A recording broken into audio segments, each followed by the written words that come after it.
Okay, this is my kayak project. I'm putting it on social media, offer up or whatever.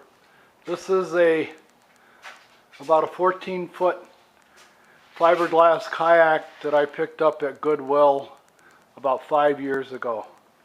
I squared off the end, put a wooden block in there. That block is about 3 inches deep in there for mounting either this can be mounted on it. We have a rudder right here that can be mounted on it. You see that rudder? And there's the thing. This mounts to what rudder if you want to use the rudder. And one thing that I did is I picked this up at Goodwill about 6 years ago when they first opened, 6-7 years ago. It was $75 sitting on the floor. And I picked it up. It didn't have any hatches. That hatch is new, it's installed. This hatch is brand new, installed. It's a little special project. I have some experience with wood and fiberglass and laminating oak and stuff like that. But I've done a few things to this kayak. First of all, there's the seat. It's a molded seat, but it comes out and it's adjustable. If you look, you can adjust it to 4 different positions. If I pull it out like that, you can move it back and forth. See, I just took it out. We'll put it back on right now. But to look inside the kayak, I'll open up the hatches. Okay, now if we open up the hatches here, and all this work, this webbing that I'm unhooking, and the kayak that these are laminated and glassed. Okay, that's the hatch on the inside. It's strips of white wood laminated and glassed over. Okay, that's what it looks like on the inside. This is all work that I've done, the webbing, all this stainless steel hardware I've done.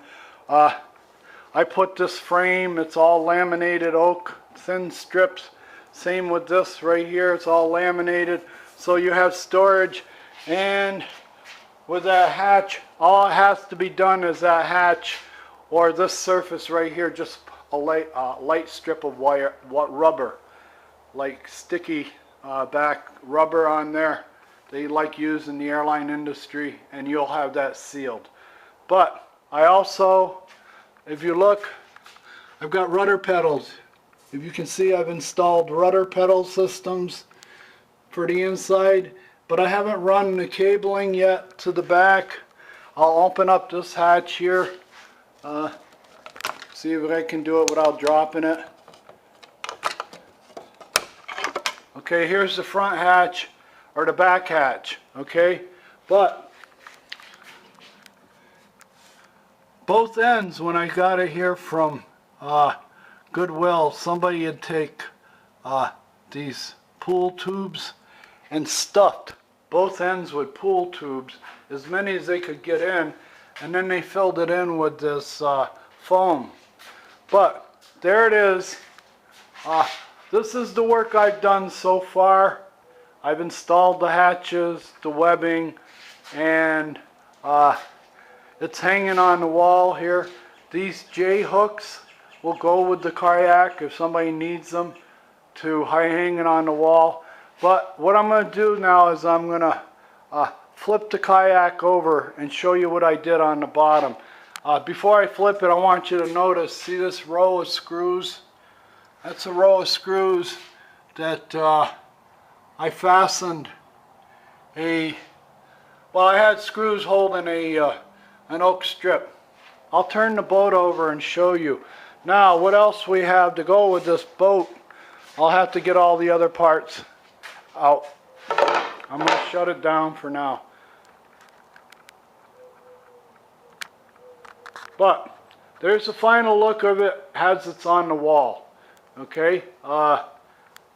Those hooks, the J hooks, these J hooks right here, will go with the kayak. I need room on this wall to work. Okay? Now, I also have an option of if I can find it out here in the mess. That trolling motor,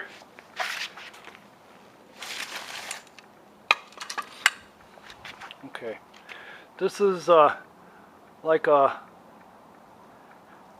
12-pound thrust, 17-pound thrust, 16-pound thrust, whatever. Sears die-hard trolling motor.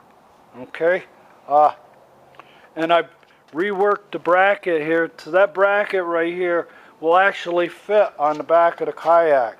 I never got around to it. Now, this bracket steering thing right here should be over there.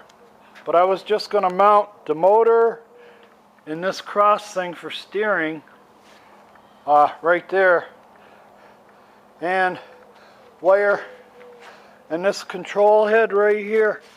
Here's the control head for it. I was just going to go through a different kind of box, like but I was going to have the trolling motor mounted on the back here. Okay, now I'm going to flip the kayak over and show you what I did on the back.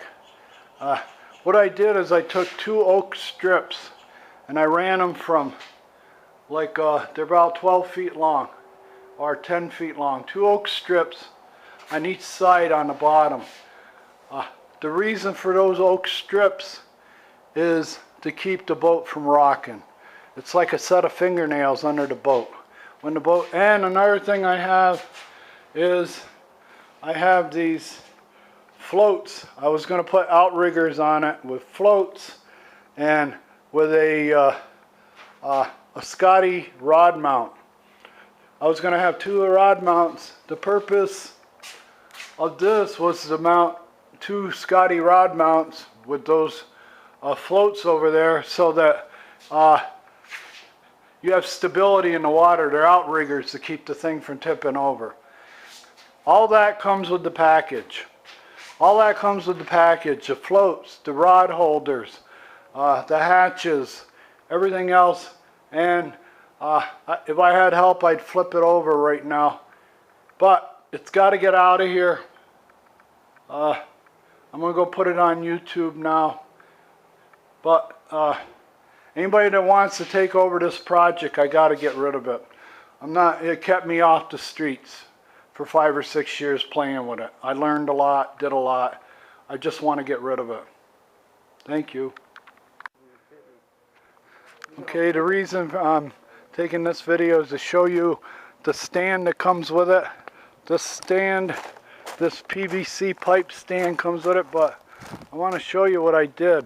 When I was talking about putting the wood strips, that's what I did. I put wood strips, and it's encased in a couple of layers of glass.